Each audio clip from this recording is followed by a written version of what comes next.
Good evening to all of you. આજે આપણે ધોરણ 5 ચેપ્ટર નંબર 1 એમાં ગુજકેટ અને નીટ બંનેનું કોમ્બિનેશન કરીને આપણે કેવી રીતે ટૂંકા પ્રશ્નો પૂછાય છે આજે એની ડિસ્કસ કરીશું. મતલબ આજનો જે લેક્ચર છે એ ધોરણ 12ની એક્ઝામ આપીને ગુજકેટ અને નીટની તૈયારી કરે છે એમના માટે બનાવ્યો છે. તો જો ચેપ્ટર નંબર 1 છે ઘન અવસ્થા. ઘન અવસ્થાની અંદર બેસિક કેટલાક કોન્સેપ્ટ જો તમને ખબર હશે તો તમે ઇઝીલી ક્લિયર કરી શકો અને ડિસ્કસ કરીએ. તો પહેલામાં પહેલો તો એક કોષ્ટક તમને ખબર હોવું છે. કોષ્ટક જરા ધ્યાનથી જોજો. ઘનનો પ્રકાર, પ્રતિ એકમ કોષ્ટક પરમાણુની સંખ્યા, અક્ષીય ધારનું અંતર, પરમાણુ ત્રિજ્યા અને પેકિંગ ક્ષમતા. જો આ ટોપિક તૈયાર હશે તો ગમે તે તમે ઓયામાં ઇઝીલી તૈયાર કરી શકો છો. ઘનના પ્રકાર આપણે જાણીએ છીએ. કોઈ પણ સમઘન હોય એને 3 પ્રકારમાં વર્ગીકૃત કર્યું છે. આદિમ ઘન કે જેના માત્ર 8 ખૂણા પર એક પરમાણુ હોય. અંતઃકેન્દ્રિત ઘન 8 ખૂણા ઉપર એક પરમાણુ તો હોય. આ ઉપરાંત સ્ફટિકની મધ્યમાં એક પરમાણુ હોય એના અંતઃકેન્દ્રિત ઘન કહેવાય. અને ફલક કેન્દ્રિત ઘન એટલે 8 ખૂણા પર એક પરમાણુ તો હોય. આ ઉપરાંત દરેક ફલકની મધ્યમાં એક પરમાણુ હોય અને ફલક કેન્દ્રિત ઘન કહેવામાં આવે છે. તો આદિમ ઘન, અંતઃકેન્દ્રિત ઘન અને ફલક કેન્દ્રિત ઘન. આદિમ ઘનને શોર્ટકટમાં SCC simple cubic close pack, અંતઃકેન્દ્રિત ઘનને BCC body centred close pack અને ફલક કેન્દ્રિત ઘનને તમે એફસીસી પણ કહી શકો છો, એચસીપી પણ કહી શકો છો અને સીસીપી પણ કહી શકો છો. તો સમઘનનો પરમાણુ ક્યાં ગોઠવાયેલા છે તેને આધારે 3 પ્રકારમાં વર્ગીકરણ કરી શકાય. પ્રતિ એકમ કોષની પરમાણુની સંખ્યા. ગુજકેટમાં પ્રશ્ન ઘણી વખત પૂછાયેલો છે. પ્રતિ એકમ કોષની પરમાણુની સંખ્યા આપણે ગણતરી નથી મારવાની, તો ડાયરેક્ટ યાદ રાખવાનું છે. આદિમ ઘનમાં પ્રતિ એકમ કોષની પરમાણુની સંખ્યા 1. આ Z એક સંજ્ઞા છે. પ્રતિ એકમ કોષે કેટલા પરમાણુ છે એની સંજ્ઞા Z છે. તો આદિમ ઘનમાં પ્રતિ એકમ કોષે 1 પરમાણુ, અંતઃકેન્દ્રિત ઘનમાં પ્રતિ એકમ કોષે 2 પરમાણુ અને ફલક કેન્દ્રિત ઘનમાં પ્રતિ એકમ કોષની પરમાણુની સંખ્યા 4 હોય છે. એટલે યાદ રાખવા માટે 1 2 કા 4 તમે યાદ રાખશો આ ટોપિક ક્લિયર થઈ જશે. હવે અક્ષીય ધારનું અંતર. એટલે ધારો કે કોઈ એક સમઘન છે, દાખલા તરીકે એક રૂપ સમઘન છે. સમઘનની અંદર 2 ક્રમિક પરમાણુ વચ્ચેનું અંતર, દાખલા તરીકે એક ફલક, ફલક એટલે કે બાજુ છે. આ બાજુમાં આ અક્ષ કહેવામાં આવે છે.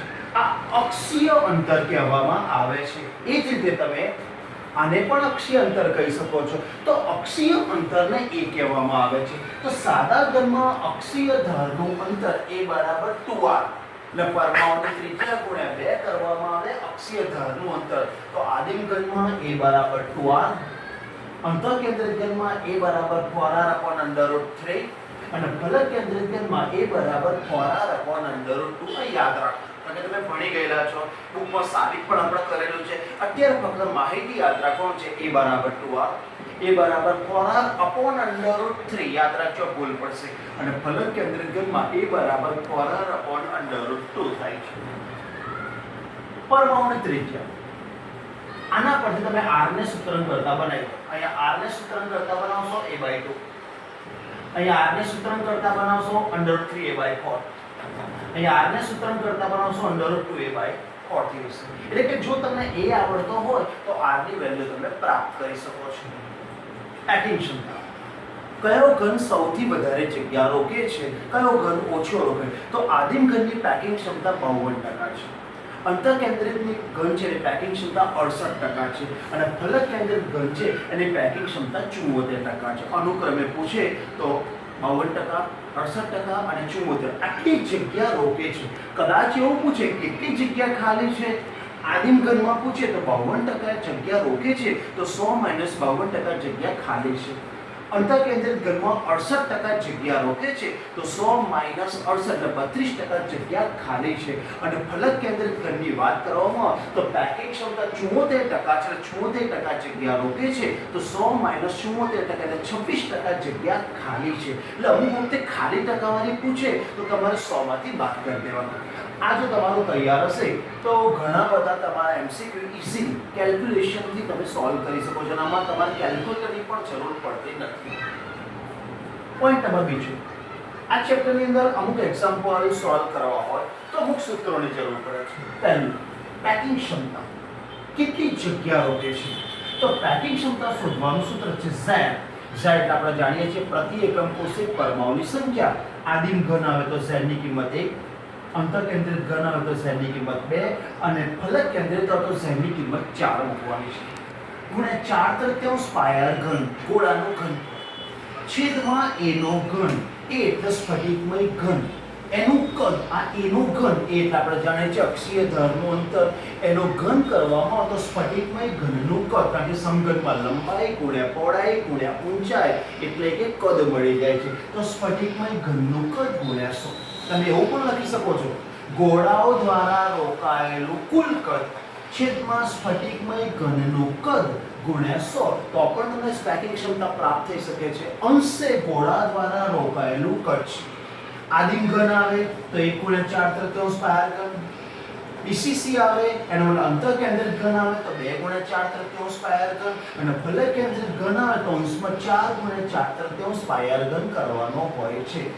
એનો ઘન છેદમાં મૂકવાનો ગુણ્યા 100 કરો એટલે પેકિંગ ક્ષમતા તમારે પ્રાપ્ત થઈ જાય. એકમ કોષની સંખ્યા ઘણી વખત બોર્ડની એક્ઝામની અંદર ગુજકેટની અંદર ઘણી વખત પૂછાયેલો પ્રશ્ન છે.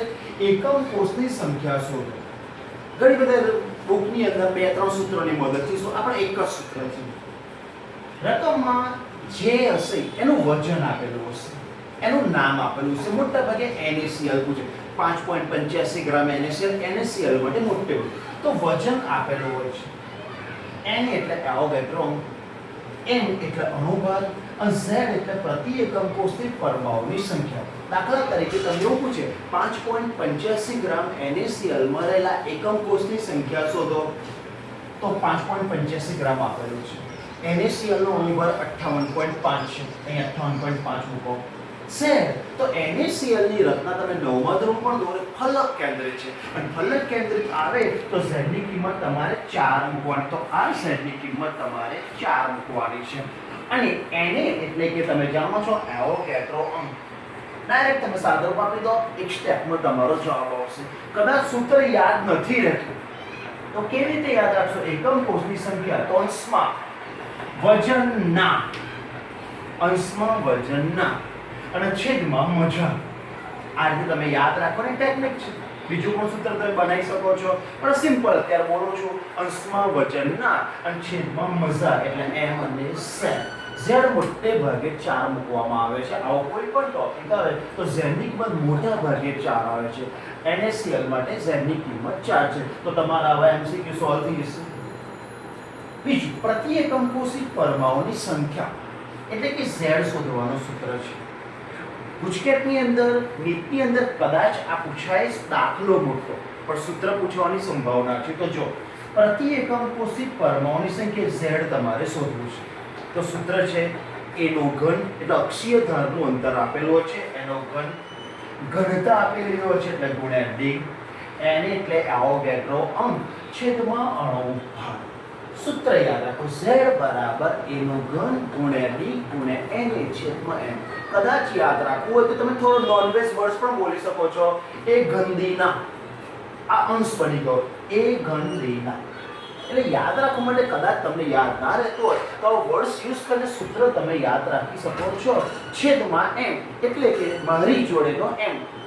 એવી વાતો કરીશ નહીં. એ ગંદીના છેદમાં m સૂત્ર છે. આ બધા અત્યારે નોનવેજ વર્ડ્સ બોલવા નથી પણ આ રીતે તમે આ સૂત્ર યાદ રાખી શકો છો. એટલે કે Z તમારે શોધવો હોય a ઘન ગુણ્યા d ગુણ્યા Na છેદમાં m મૂકો તો તમને Z ની વેલ્યુ મળશે. અને પરીક્ષામાં કોઈ પણ પૂછાય તો Z ની વેલ્યુ મોટે ભાગે 4 આવે છે. ઓપ્શનની અંદર 4 સિલેક્ટ કરવાનું વધારે પસંદ કરો. 2 અથવા 4 પણ 4 ની સંભાવના વધારે. પરીક્ષામાં ગણવામાં ના પડે એ ગણતરીમાં ભૂલ પડી શકે છે. તો ખાસ યાદ રાખજો Z ની કિંમત અહીંયા ખબર છે 1 2 કે 4 જ આવે છે પણ 4 આવવાની સંભાવના સૌથી વધારે હોય છે. બીજું ચતુષ્ફલકીય છિદ્રની સંખ્યા. આપણે જ્યાં કોઈ પણ સ્ફટિકમય ઘન હોય એ ચતુષ્ફલકીય છિદ્રની સંખ્યા બરાબર 2 ગુણ્યા અષ્ટફલકીય છિદ્રની સંખ્યા. એટલે કે જો તમને અષ્ટફલકીય છિદ્ર આપેલા હોય એના ગુણ્યા 2 કરો તો ચતુષ્ફલકીય છિદ્રની સંખ્યા પ્રાપ્ત થાય છે. ખાસ યાદ રાખજો ચતુષ્ફલકીય છિદ્રની સંખ્યા એ અષ્ટફલકીય છિદ્રની સંખ્યા કરતાં 2 ગણી હોય છે. બીજું અંતઃવિકર્ણની સંખ્યા. અંતઃવિકર્ણ એટલે ધારો કે આ રૂમ એક સ્ફટિકમય ઘન છે. એના પહેલા કોર્નરથી ચાલુ કરીને આ કોર્નર અંતઃવિકર્ણ. અને અંતઃવિકર્ણ સૌથી લાંબો એટલે તમને ઉપર સૌથી લાંબા વિકર્ણની લંબાઈ તો પણ તમારા અંતઃવિકર્ણ અને અંતઃવિકર્ણની લંબાઈ તમે શોધશો તો √3a આવશે. ઘણી પરીક્ષામાં પ્રશ્ન પૂછાયેલો છે કે ધારો કે અક્ષીય ધારનું અંતર 100 પિકોમીટર છે તો તેના અંતઃવિકર્ણની લંબાઈ કેટલી, તો એ તમને 100 આપેલો છે અને વર્ગમૂળ 1.73 છે તો 1.73 ગુણ્યા 100 એટલે 173 પિકોમીટર તમારો આન્સર આવશે. જો તમે જાણતા હોય કે અંતઃવિકર્ણની લંબાઈ √3a તો આવા પ્રશ્ન એકદમ સોલ્વ થઈ જશે. ફલક વિકર્ણની લંબાઈ, ફલક એટલે બાજુ, ધારો કે આ એક ફલક છે. ફલક વિકર્ણની લંબાઈ આને કહેવામાં આવે છે. પેલા કોર્નરથી ચાલુ કરીને આ જ ફલકમાં નીચેના કોર્નર ફલક વિકર્ણ કહેવાય અને ફલક વિકર્ણની લંબાઈ √2a જેટલી હોય છે. મતલબ જો અક્ષીય ધારનું અંતર આપેલું હોય તો ગુણ્યા વર્ગમૂળ 2 એટલે 1.41. તમે આ સિમ્પલી કોઈ કેલ્ક્યુલેટર વગર સોલ્વ કરી શકો છો. તો અહીંયા આવા સૂત્રોની મદદથી નીટ જે કોમ્પિટિટિવ એક્ઝામમાં છે તમે ઇઝીલી સોલ્વ કરી શકો છો. આગળ વધીએ પોઈન્ટ છે જે પૂછાવાળા છે ડોપિંગ. ડોપિંગ શબ્દ તમે વાકેફ છો. 2020 માર્ચની અંદર પણ આનો ક્વેશ્ચન 3 માર્ક્સનો પૂછાયેલો છે. ડોપિંગનો મતલબ એવો છે અર્ધવાહકો છે એની અંદર ટ્રાઇવેલેન્ટ કે પેન્ટાવેલેન્ટ. ટ્રાઇવેલેન્ટ એટલે જેનો સંયોજકતા ઇલેક્ટ્રોન 3 હોય, સમૂહ નંબર 13. અને પેન્ટાવેલેન્ટ એટલે કે સંયોજકતા ઇલેક્ટ્રોન 5 હોય તો સમૂહ નંબર 15. એની અશુદ્ધિ ઉમેરવામાં આવે તો એ જે અર્ધવાહક છે એની વાહકતામાં અનેક ગણો વધારો કરી શકાય છે. આ ક્રિયાને ડોપિંગ કહેવામાં આવે છે. ટૂંકમાં અર્ધવાહકોમાં અશુદ્ધિ ઉમેરી તેની વાહકતામાં અનેક ગણો વધારો કરવાની ક્રિયાને ડોપિંગ કહેવામાં આવે છે. તો ડોપિંગનો ક્વેશ્ચન સિમ્પલ છે, સાંભળો. તમારે સમૂહ 14 તો લેવાનું છે અર્ધવાહક. સમૂહ number 14 carbon, silicon, germanium, tin અને લેડ છે. એમાં મોટે ભાગે મિડલનું તત્વ જર્મેનિયમ પસંદ કરવામાં આવશે અથવા તો સિલિકોન પસંદ કરવામાં. ડોપિંગ માટે મોટે ભાગે સિલિકોન અથવા જર્મેનિયમ પસંદ કરવામાં આવે છે. હવે સાંભળો, તમે એની અંદર સમૂહ નંબર 14 અને લેફ્ટ સાઈડ સમૂહ નંબર 13 છે અને રાઈટ સાઈડ સમૂહ નંબર 15 છે. તો તમે સમૂહ 14 ની અંદર સમૂહ 13 નું તત્વ પણ એડ કરી શકો છો અથવા સમૂહ 15 નું તત્વ પણ એડ કરી શકો છો. જો સમૂહ 14 ની અંદર સમૂહ 13 નું કોઈ પણ તત્વ મોટે ભાગે મિડલ તત્વ પસંદ કરે છે એટલે કે કેલિયમ ઉમેરવામાં એટલે પરીક્ષામાં આવો પ્રશ્ન પૂછે કે સિલિકોનની અંદર ગેલિયમ ઉમેરવામાં આવે તો ખાલી જગ્યા તો તમને ખબર હોવું જોઈએ સિલિકોન સમૂહ 14 નું તત્વ છે, ગેલિયમ છે સમૂહ 13 નું તત્વ છે. તો ગમે ત્યારે સમૂહ 13 નું તત્વ એડ કરવામાં આવે તો p પ્રકારના અર્ધવાહક બને છે. યાદ રાખો, 13મું સમૂહ હોય, 13મું સમૂહ એડ કરો તો p પ્રકારનો અર્ધવાહક બને છે. તમે તાપી નદી પણ યાદ રાખી શકો છો. બીજો કોઈ વર્ડ્સ પણ તો અને પણ લગતો કોઈ પણ યાદ કરો. તમારો ઓપ્શન કઈ હતી? પણ અમુકને પ્રશ્ન થશે p પ્રકારનો અર્ધવાહક મતલબ શું? પોઝિટિવ અર્ધવાહક. પોઝિટિવ અર્ધવાહક મતલબ ધાતુઓમાં વિદ્યુત પ્રવાહનું વહન ઇલેક્ટ્રોન તો કરે છે પણ સમજો છિદ્રોની સંખ્યા અને મુક્ત ઇલેક્ટ્રોનની સંખ્યા બે વસ્તુ વધારે જરૂર છે. અહીંયા p પ્રકારના અર્ધવાહકમાં ઇલેક્ટ્રોન ઓછા હોય છે પણ છિદ્રની સંખ્યા વધારે હોય છે. એટલે કે વિદ્યુત પ્રવાહનું એક દિશામાં વહન એક છિદ્રમાંથી બીજા છિદ્રમાં થાય છે અને p પ્રકારનું શોર્ટકટમાં પોઝિટિવ પ્રકારનું અર્ધવાહક. ઇલેક્ટ્રોનની સંખ્યા ઓછી છે અને છિદ્રની સંખ્યા વધારે છે અને p પ્રકારનો અર્ધવાહક કહેવામાં આવે છે. તો તમને ખબર સમૂહ 13 ના તત્વો boron, aluminium, gallium, indium, thallium જો યાદ ના રહેતું હોય તો પહેલો અક્ષર લઈ શકો છો BAG. બેક જે સ્કૂલમાં તમે લઈ જાઓ છો ઓફ IT BAGIT તો પણ તમને boron, aluminium, gallium, indium, thallium તૈયાર થઈ જશે. તો અહીંયા તમને ખબર હોવું છે કયા સમૂહનું તત્વ તમે એડ કરી રહ્યા છો. જો 13મા સમૂહનું કોઈ પણ તત્વ એડ કરશો તો જે અર્ધવાહક બને છે ને p પ્રકારનો અર્ધવાહક, પોઝિટિવ પ્રકારનો અર્ધવાહક. ઇલેક્ટ્રોન ઓછા છે એટલે પોઝિટિવ પ્રકારનો અર્ધવાહક કહેવામાં આવે છે. કદાચ સમૂહ 14 ના તત્વની અંદર સમૂહ 15 નું તત્વ, સમૂહ 15 નું તત્વ તમે આવર્ત પુસ્તક 11મા ધોરણમાં ભણી ગયેલા પણ છતાં યાદ ના રહે તો નાના, પાટેકર, ઐશ્વર્યા, સબ, ભિખારી તમે જોઈ લો. નાના, પાટેકર, ઐશ્વર્યા, સબ, ભિખારી આવા વર્ડ્સ તમે વાપરીને પણ એને યાદ રાખી શકો છો. યાદ રાખો, પોતાની મૌલિકતાથી યાદ રાખો. તો અહીંયા તમે સમૂહ 15 નું કોઈ પણ તત્વ એડ કરશો. હવે તમે જુઓ સમૂહ 14 એટલે સંયોજકતા ઇલેક્ટ્રોન 4 અને સમૂહ 15 એટલે સંયોજકતા ઇલેક્ટ્રોન 5. ઇલેક્ટ્રોનની સંખ્યા વધારે તમે એડ કરો છો.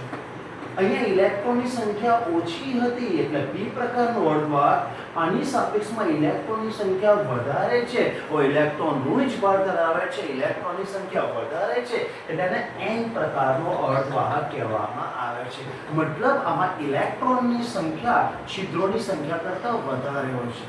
અહીંયા છિદ્રોની સંખ્યા વધારે, ઇલેક્ટ્રોનની સંખ્યા ઓછી. અહીંયા ઇલેક્ટ્રોનની સંખ્યા વધારે, છિદ્રની સંખ્યા ઓછી હોય છે. તો પરીક્ષામાં તમને ગમે ત્યારે આર્સેનિક શબ્દ બોલે કે સમૂહ 14 ગમે તે તત્વ બોલે, પણ આર્સેનિક એટલે તમને ખબર હોય છે nitrogen, phosphorus, arsenic, antimony, bismuth, આ સમૂહ 15 ના તત્વો છે. 15 ના તત્વોમાં સંયોજકતા ઇલેક્ટ્રોન 5 એટલે તમે વધારે ઇલેક્ટ્રોન એડ કરો છો સાપેક્ષમાં આની, તો n પ્રકારનો અર્ધવાહક પ્રાપ્ત થઈ શકે છે. આના ક્વેશ્ચન ઘણી વખત આવી શકે છે. બુકની અંદર ચેપ્ટર 1 ની અંદર છેલ્લો પોઈન્ટ છે. આની અંદરથી પણ ઘણી વખત એમસીક્યુ પૂછાઈ શકે છે. ટાઇટલ છે ચુંબકીય ગુણને આધારે પદાર્થોનું વર્ગીકરણ સમજાવો. ચુંબકીય ગુણને આધારે તો 5 પ્રકાર છે: અનુચુંબકીય, પ્રતિચુંબકીય, ફેરોમેગ્નેટિક પદાર્થો, એન્ટીફેરોમેગ્નેટિક પદાર્થ અને ફેરીમેગ્નેટિક પદાર્થ. એમાં પહેલા 2 પ્રકારો છે એ ઇલેક્ટ્રોનને આધારે છે અને બીજા 3 પ્રકારો છે ડોમેઇનને આધારે છે. યાદ રાખજો તમે કઈ રીતે વર્ગીકરણ કરો છો. ઇલેક્ટ્રોનને આધારે અનુચુંબકીય અને પ્રતિચુંબકીય અને ડોમેઇનને આધારે ફેરોમેગ્નેટિક, એન્ટીફેરોમેગ્નેટિક અને ફેરીમેગ્નેટિક એવા વર્ડ્સ વાપરવામાં આવે છે. હવે સાંભળો, અનુચુંબકીય. અનુચુંબકીયની પરફેક્ટલી તમે રીતે કહી શકો છો અયુગ્મિત ઇલેક્ટ્રોન હાજર હોય એને અનુચુંબકીય કહેવાય.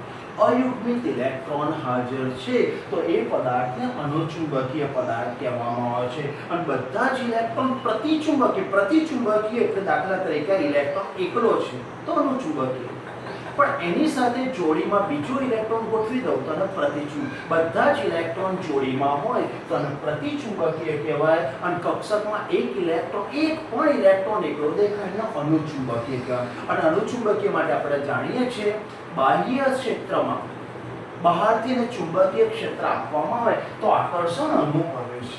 અયુગ્મિત ઇલેક્ટ્રોન છે એટલે આકર્ષણ અનુભવે છે કારણ કે એકલો ઇલેક્ટ્રોન જોડી બનાવવાનો પ્રયત્ન કરે છે. એટલે બહારથી ચુંબકીય ક્ષેત્ર આપવામાં આવે અને જો એમાં અયુગ્મિત ઇલેક્ટ્રોન હોય તો તે ચુંબકીય ક્ષેત્રમાં આકર્ષણ અનુભવે અને અનુચુંબકીય પદાર્થ. અને પ્રતિચુંબકીય પદાર્થ બધા જ ઇલેક્ટ્રોન જોડીમાં છે. જોડીમાં હોવાથી બાહ્ય ગમે એટલું ચુંબકીય ક્ષેત્ર આપાત કરવામાં આવશે એ આકર્ષણ અનુભવતો નથી એટલે એને પ્રતિચુંબકીય કહેવાય. હવે આપણે ઉદાહરણ યાદ રાખીએ. જો અનુચુંબકીયનું ઉદાહરણ છે CO+2, Fe+3, Cr+3. બુકમાં લખેલું પણ અમુક પણ યાદ નથી. કેમનું યાદ રાખવું? તો અનુચુંબકીય પદાર્થો મોટે ભાગે રંગીન હોય છે. આ આયનો છે, જોઈ લો. CO+2 તમે કોપર સલ્ફેટનું દ્રાવણ જોયું હશે, બધાએ જોયું છે, લેબની અંદર પણ જોયું, પ્રેક્ટિકલી.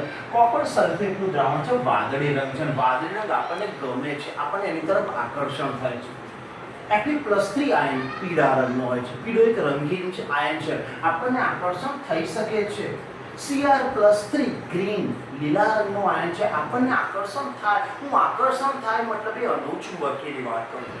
અને ઓક્સિજન વાયુ એના વગર તો આપણે જીવી શકતા નથી, આપણને એની તરફ બી આકર્ષણ છે. એટલે ઉદાહરણ રંગીન આયનો હોય એ બધા અનુચુંબકીય છે. O2 એ અણુ છે, O2 એ અણુ છે, આયન નથી. પરંતુ એની અંદર 11મા ધોરણમાં તમે જાણો છો એમાં અયુગ્મિત ઇલેક્ટ્રોન એક બે અલગ આવેલા છે એટલે અનુચુંબકીય કહેવાય. પ્રતિચુંબકીય ચુંબકીય ક્ષેત્રમાં ગમે એટલું આકર્ષણ આપવામાં આવે, આકર્ષણ અનુભવતો નથી. બાળકોને ઉદાહરણ યાદ નથી તો તમે એટલું ખબર હોવું જોઈએ પ્રતિચુંબકીય એટલે ચુંબકીય ક્ષેત્રમાં આકર્ષણ થતું નથી. એટલે કે હું એક ઉદાહરણ આપીશ. જો તમે લાઈક કરો તો અનુચુંબકીય અને તમે ના પસંદ કરો તો પ્રતિચુંબકીય. દાખલા તરીકે હું પાણી લઉં છું, પાણીમાં મીઠું નાખું છું, એની અંદર બેન્ઝીન નાખું છું અને અંદર નાઇટ્રોજન વાયુ પસાર કરું છું અને હું તમને કહીશ would you like to drink? શું તમે પીશો? તો તમે ના પાડશો. ના પાડો છો મતલબ તમને આકર્ષણ થતું નથી, તમને ટોપિક પ્રત્યે અપાકર્ષણ થાય છે. એટલે પ્રતિચુંબકીય, હવે યાદ રાખવાની ટેકનિક, પાણી, પાણીમાં NaCl એટલે મીઠું નાખો, બેન્ઝીન નાખો, નાઇટ્રોજન વાયુ પસાર કરો, તો તરત તમે સમજી ગયા છે. યાદ રાખવાની ટેકનિક આ રીતે કોલ્ડ ડ્રિંક્સ બનાવી, પણ આ કોલ્ડ ડ્રિંક્સ તમને પસંદ નથી, તમને એની પ્રત્યે અપાકર્ષણ થાય છે, એટલે એને પ્રતિચુંબકીય. પાણી, મીઠું, બેન્ઝીન, નાઇટ્રોજન વાયુ પ્રતિચુંબકીય છે. આ ઇલેક્ટ્રોનને આધારે. પણ ડોમેઇનનો મતલબ થાય છે ચુંબકીય પદાર્થ. આપણે જાણીએ છીએ કોઈ પણ પદાર્થને ડોમેઇન તો હાજર જ છે, પણ ડોમેઇનની ગોઠવણી કેવી છે એને આધારે ફેરોમેગ્નેટિક, એન્ટી ફેરોમેગ્નેટિક અને ફેરીમેગ્નેટિક. ફેરોમેગ્નેટિકની પહેલી વાત કરું. બધા ચુંબકીય ડોમેઇન એકબીજાને સમાંતર ગોઠવાયેલા હોય છે. જો ડોમેઇન એકબીજાને સમાંતર ગોઠવાયેલા હોય એને ફેરોમેગ્નેટિક કહેવાય. અને ફેરોમેગ્નેટિક પદાર્થોને કાયમી ચુંબકીય પદાર્થ, કારણ કે જો ડોમેઇન એક દિશામાં હોય તો ચુંબક તરીકે વર્તે છે. આ ફેરોમેગ્નેટિક પદાર્થોમાં તમે ચુંબકીય ક્ષેત્ર આપો કે ચુંબકીય ક્ષેત્ર દૂર કરો, ડોમેઇન એક રેખસ્થ એકબીજાને સમાંતર રહે છે, એટલે એને કાયમી ચુંબકીય પદાર્થો કહેવામાં આવે છે. આનું ઉદાહરણ તમારે જોવું હોય, Fe, cobalt, nickel, GD, CrO2. કદાચ યાદ નથી રહેતા તો અહીંયા તમે એક સૂત્ર બનાવો. ફેકોની ગેડાને CrO2 ની ખાઈમાં. ફેકોની ગેડાને CrO2 ની ખાઈમાં. ફેકોની ગેડાને CrO2 ની ખાઈમાં. તો તમને ફેરોમેગ્નેટિક કાયમી ચુંબક બનાવવા માટે આપણે અંદર નાખ્યું છે વિચારવાનું છે. તો તમારો આ ટોપિક ક્લિયર થઈ જશે. ફેકોની ગેડાને CrO2 ની ખાઈમાં, તો તમારો ફેરોમેગ્નેટિક એટલે કાયમી ચુંબકીય પદાર્થો ક્લિયર થશે. CrO2 નો ઉપયોગ મેગ્નેટિક ટેપમાં કરવામાં આવે છે. ખાસ કદાચ પૂછે CrO2 નો ઉપયોગ ક્યાં, તો મેગ્નેટિક ટેપમાં કરવામાં આવે છે. એન્ટી ફેરોમેગ્નેટિક, એક ડોમેઇન અપ તો બીજો domain down. Up down, up down. Domain જેટલા એક દિશામાં સમાંતર છે એટલા જ વિરુદ્ધ દિશામાં ગોઠવાયેલા છે, તો એને કહેવાય એન્ટી ફેરોમેગ્નેટિક. ફરી એન્ટી ફેરોમેગ્નેટિક, દાખલા તરીકે 100 ડોમેઇન સમાંતર છે તો 100 બીજા ડોમેઇન છે એનાથી વિરુદ્ધ દિશામાં ગોઠવાયેલા છે, એને એન્ટી ફેરોમેગ્નેટિક કહેવાય. માનો કે ના માનો એનું ઉદાહરણ MNO. યાદ રાખવાની ટેકનિક. માનો કે ના માનો એનું ઉદાહરણ MNO છે, એટલે કે એન્ટી ફેરોમેગ્નેટિક MNO.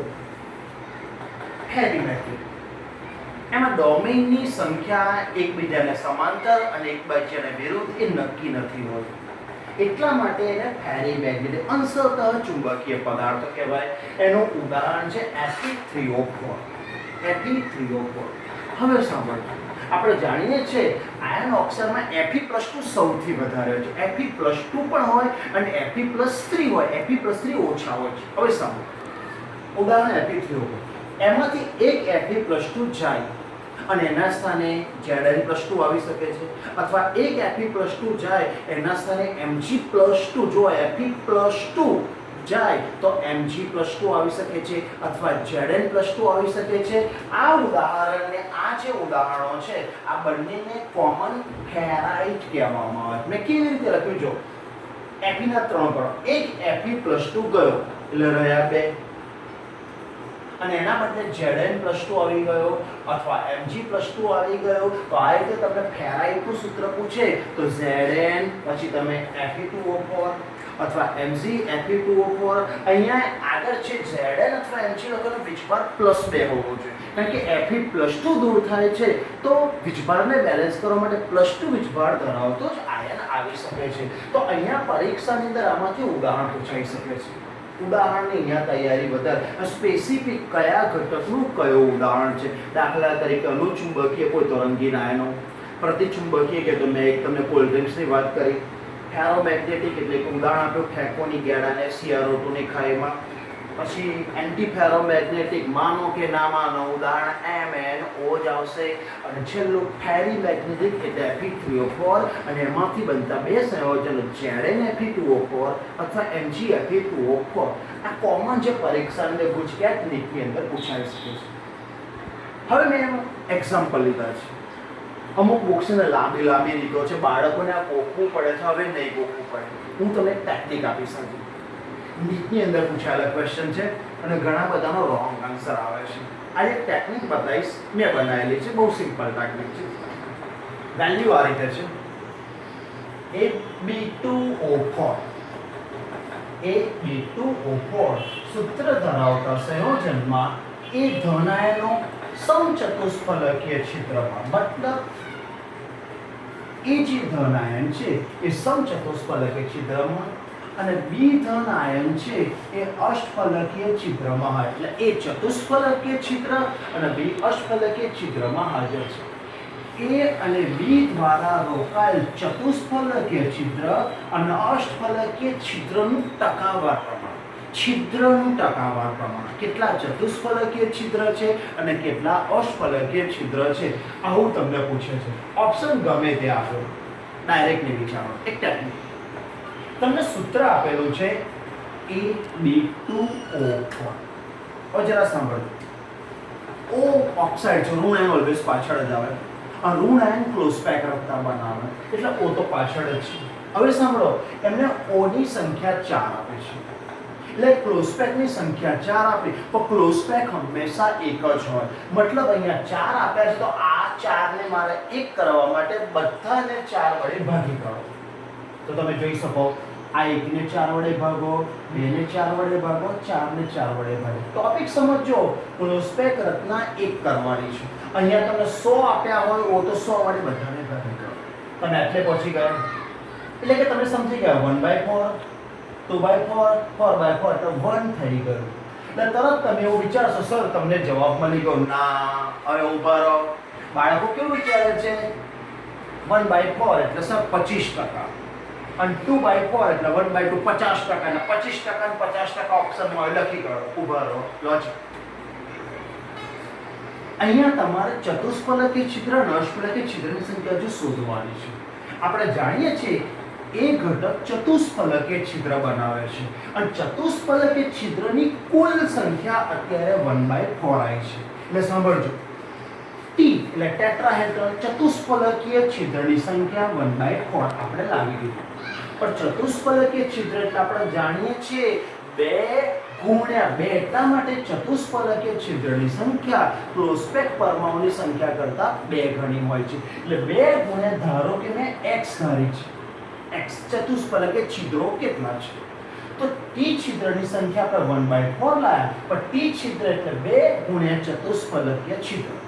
આ x ને સૂત્રણ કરતા બનાવો, 2 છેદમાં જશે, x બરાબર 1/8, અને 1/8 કરવામાં આવે એટલે 0.125 થાય. તો તમારો જવાબ 12.5. તમારો જવાબ આ બનશે 12.5. આ 0.125 ભાગ છે, અને ટકાવારીમાં ફેરવવામાં તો 100 વડે ગુણો તો 12.5%. તો આપણો પહેલો ઓપ્શન. હજુ બીજો પણ સોલ્વ કરીએ. બી પરમાણુ અષ્ટફલકીય છિદ્ર બનાવે છે, રકમમાં લખેલું છે બી ધન આયનો અષ્ટફલકીય. તો O છિદ્ર, ઓક્ટાહેડ્રલ છિદ્રની સંખ્યા 2/4 એટલે 1/3 થાય. આવું ભાગ અષ્ટફલકીય છિદ્રની સંખ્યા આપણે 1 લખવાનું, અને ચતુષ્ફલકીય છિદ્રની સંખ્યા 2 લખવામાં આવે છે. સાંભળો, તો 1 ગુણ્યા અષ્ટફલકીય છિદ્ર, ચતુષ્ફલકીય હોય તો 2 ગુણ્યા x, x આપણે શોધવાનો છે. અહીંયા અષ્ટફલક એટલે 1 ગુણ્યા y બરાબર 2/4 તમને આપેલો. અહીંયા તમે 2/4 લખશો તો પણ સાચું છે. y ને સૂત્રણ કરતા બનાવો, 1 છેદમાં જશે એટલે 2/4, 1/3, 1 નું અડધું કરવા 0.5, એટલે તમારો જવાબ 50% આવશે. તો ઓપ્શન નંબર A સાચો છે. તમને લાગશે આ તો લાંબી રીત છે, કદાચ આ તો સમજાવું છે એટલે લાંબી લાગે. તો આની ટેકનિક, ક્લોઝ પેક પરમાણુ 4 છે, બધાને 4 વડે ભાગી કરો, તમે એટલે પહોંચી ગયા. હવે ઉભા, આ ચતુષ્ફલકીય છેદને 2 વડે ગુણો, અષ્ટફલકીય છેદને 1 વડે ગુણો, એટલે 1 અષ્ટમાંશ થશે, 1/8 એટલે 0.125, 1/2 0.5, 50. ડાયરેક્ટ જવાબ, સેકન્ડમાં આન્સર લાવી શકો છો. એકવાર સમજો કે હું કેવી રીતે વિચારું છું. તો અહીંયા આવા એક્ઝામ્પલ નીટની અંદર બોર્ડમાં 2-3 વખત પૂછાઈ ગયેલા છે, અને બાળકો જવાબ અહીંથી લાવે છે. ના, આ ચતુષ્ફલકીય તો 2 ગુણ્યા x બરાબર 1/4, અને x શોધો. x એટલે એ છિદ્રો છે, કેટલા છિદ્રો છે.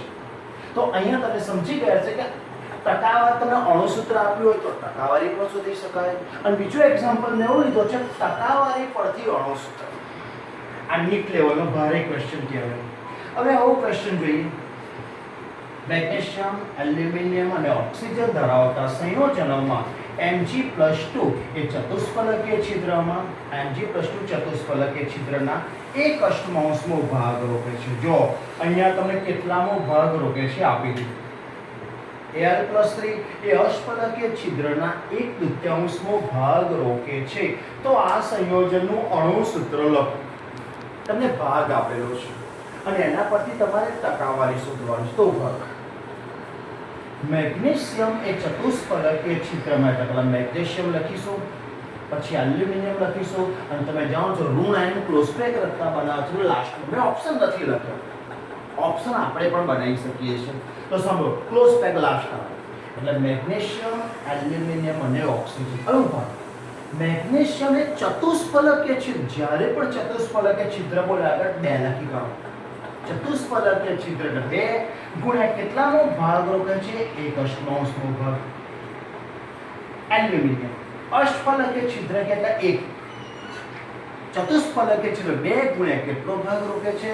અને અષ્ટફલકીય છિદ્ર એટલે 1 ગુણ્યા કેટલો ભાગ રોકે છે? તમે એ જાણો છો કે જેટલા ક્લોઝ પેક પરમાણુ હોય એટલા જ અષ્ટફલકીય છિદ્રો હોય અને જેટલા અષ્ટફલકીય છિદ્રો હોય એનાથી 2 ગણા ચતુષ્ફલકીય છિદ્રો હોય છે. તો અહીંયા ક્લોઝ પેક પરમાણુ 1 છે તો અષ્ટફલકીય છિદ્ર 1 અને ચતુષ્ફલકીય છિદ્ર 2 ગણવામાં આવે છે. એવું ભાગ સાદો રૂપ આપશો. મેગ્નેશિયમ 1/4, એલ્યુમિનિયમ 1/2 અને ઓક્સિજન 1. હવે તમે જોઈ શકો છો છેદમાં 2 અને છેદમાં 4 છે તો 2 અને 4 નો લસાઅ 4 આવશે. તો અંશમાં બધાને 4 વડે ગુણી કરો. 4 × 4/4, 4 × 4/4, 4 × 4. તો તમારો જવાબ છે મેગ્નેશિયમ 1, એલ્યુમિનિયમ 2 અને ઓક્સિજન 4 આવશે. આ થઈ ગયું તમારું અણુ સૂત્ર. એટલે તમને ટકાવારી આપ્યું હોય તો અણુ સૂત્ર પણ શોધી શકાય અને અણુ સૂત્ર આપેલું તો ટકાવારીમાં ટેકનિક એટલું યાદ રાખવાનું, કયો ધન આયન કયા છિદ્રનો કેટલો ભાગ રોકે છે. રકમમાં આપો છે મેગ્નેશિયમ ચતુષ્ફલકીય છિદ્ર એટલે મેં 2 લખી કાઢ્યું. કયામો ભાગ રોકે છે? 1/8મો ભાગ રોકે છે. એલ્યુમિનિયમ એ અષ્ટફલકીય એટલે મેં 1 લખ્યું. કયામો ભાગ રોકે છે? 1/3 ભાગ રોકે છે. બસ આ તમે ક્યાં 2 મૂકું કે 1 મૂકો એટલું તમને આવડી ગયો તો તમારો ટોપિક સોલ્વ થઈ જશે. અને અહીંયા છેદમાં 2 અને 4 અલગ છે તો લસાઅ લઈ લો. 2 અને 4 નું લસાઅ 4 તો અંશમાં બધાને તમારે 4 વડે ગુણી કાઢો. પછી તમે ડિવાઇડેશન કરો તો તમને જવાબ પ્રાપ્ત થાય. આનો ઓપ્શન NgAl2A4 100% હોવો જોઈએ. પરીક્ષામાં પૂછાય છે, બાળકોના આ ટાઈપના એક્ઝામ્પલ નથી પાવતા પણ સૌથી સહેલા છે. ચેપ્ટર 1 માં એક પણ એક્ઝામ્પલ ટફ નથી. ગુજકેટ વાળામાં નાના એક્ઝામ્પલ પૂછાશે, નીટ વાળાને મોટા. પણ તમે જ્યારે કોઈ જગ્યાએ કેલ્ક્યુલેટર વાપર્યું નથી, કેલ્ક્યુલેટર વગરના તમે સોલ્વ કરી શકો છો. તો ચેપ્ટર 1 ની અંદર આ બોર્ડ પર આટલો સમય સુધી મેં આટલું જ